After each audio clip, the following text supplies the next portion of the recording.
வணக்கம். அக்கா தங்கை சம்பந்தப்பட்ட கதைகள். ஸ்கூல் பொருள் வாங்க நாங்க எவ்வளவு கஷ்டப்படுறோம் இந்த கதையில பாருங்கள்.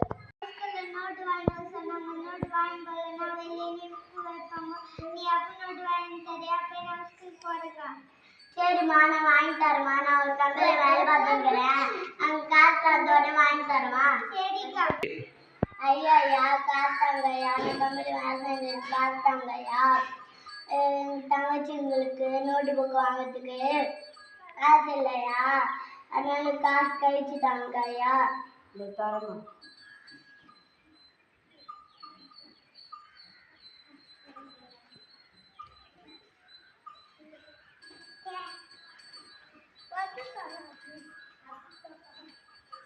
தரமா. எல்லாரும் 3000 இருக்குமா? நான் சம்பளத்தில் பேசுகிறேன். ரொம்ப நன்றி ஐயா.